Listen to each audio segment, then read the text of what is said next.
ಹಿಂದೂ ಧರ್ಮದ ರಕ್ಷಕರೇ,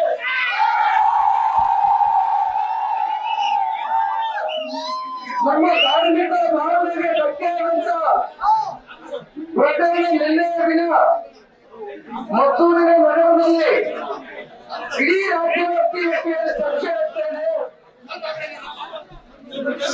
ಆ ಹಿನ್ನೆಲೆಯಲ್ಲಿ ಇವತ್ತು ಮಂಡ್ಯ ಜಿಲ್ಲೆಯ ಸಂಸದರು ಕೇಂದ್ರದ ಸಚಿವರಾಗಿರ್ತಕ್ಕಂಥ ಸನ್ಮಾನ್ಯ ಕುಮಾರಣ್ಣವರು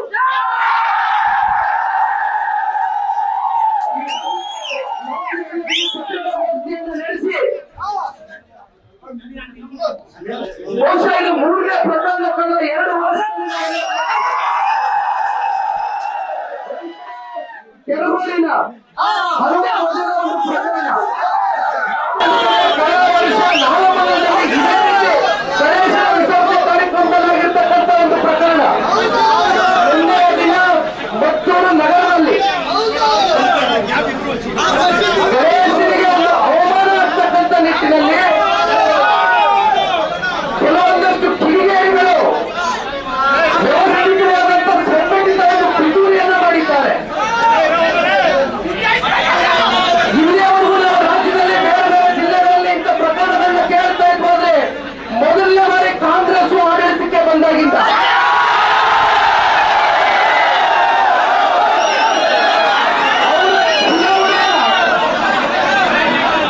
ಯಾವುದೋ ಒಂದು ಧರ್ಮವನ್ನು ಓಲೈಸಿಕೊಳ್ಳೋದಕ್ಕೋಸ್ಕರ ನಮ್ಮ ಧರ್ಮಕ್ಕೆ ಅವಮಾನ ಮಾಡತಕ್ಕಂಥ ಪ್ರಕರಣಗಳು ಒಂದು ಕಡೆ ಧರ್ಮಸ್ಥಳ ಇರ್ಬೋದು, ಒಂದು ಕಡೆ ಚಾಮುಂಡಿ ತಾಯಿಯ ಪ್ರಕರಣ, ಮದ್ದೂರಿನ ಈ ಒಂದು ಪ್ರಕರಣ ನಾನು ಬೆಳಕಿಗೆ ಮಾತನಾಡಬೇಕಾದ್ರೆ ಹೇಳ್ತಿರಲಿಲ್ಲ. 100ಕ್ಕೆ 100ರಷ್ಟು ನಿಮ್ಮ ಮಾತು ಸತ್ಯಗಳೇನ. ಪೊಲೀಸರು ಇವತ್ತು ಅಸಹಾಯಕರಾಗಿದ್ದಾರೆ. ರಾಜ್ಯ ಸರ್ಕಾರ ಅಸಮರ್ಥ, ರಾಜ್ಯ ಸರ್ಕಾರ ಅಸಮರ್ಥ ಗೃಹ ಸಚಿವರು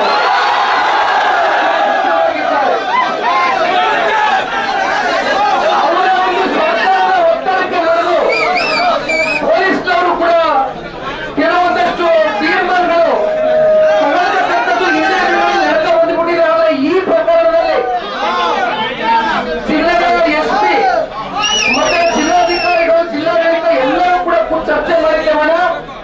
ಒಂದು ಜಿಲ್ಲಾಧಿಕಾರ, ಜಿಲ್ಲಾಡಳಿತ ನಮಗೆ ಭರವಸೆಯನ್ನು ಕೊಟ್ಟಿರ್ತಕ್ಕಂಥದ್ದು, ನಾವು ನಮ್ಮ ಡಿಮ್ಯಾಂಡ್ಗಳನ್ನ ಏನಿಟ್ಟಿದ್ದೇವೆ ನಿಮ್ಮ ಪರವಾಗಿ ಈ ಗಣೇಶನ ವಿಸರ್ಜನೆ ಕಾರ್ಯಕ್ರಮದಲ್ಲಿ ಯಾವ ಈ ಕಿಡಿಗೇಡಿಗಳು ಈ ಕೋಮಗಲಭೆಗೆ ಅವಕಾಶವನ್ನು ಮಾಡಿದ್ದಾರೆ ಅಂತವರ ಬಂಧನವನ್ನು ಆಗಬೇಕು ಅಂತ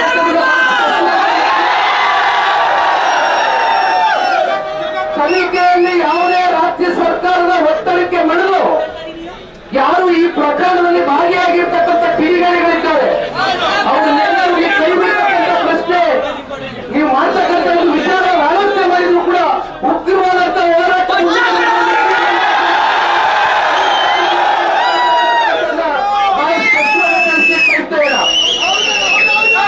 ನಮ್ಮ ಪಕ್ಷದ ಎಲ್ಲ ಮಾಜಿ ಶಾಸಕರು, ಎಲ್ಲ ಜನಪ್ರತಿನಿಧಿಗಳು, ಮಾಜಿ ಜನಪ್ರತಿನಿಧಿಗಳು, ಪ್ರತಾಪ್ ಸಿಂಹರವರು ಸೇರಿದಂತೆ ಮತ್ತೂರು ಸ್ವಾಮಣ್ಣ ಅವರು, ತಮ್ಮಣ್ಣಾಜಿ ಅವರು ಮತ್ತೆ ನಮ್ಮ ಅಂದಾಜಿಯವರು ಎಲ್ಲರೂ ಕೂಡ ಇದ್ದೇವೆ.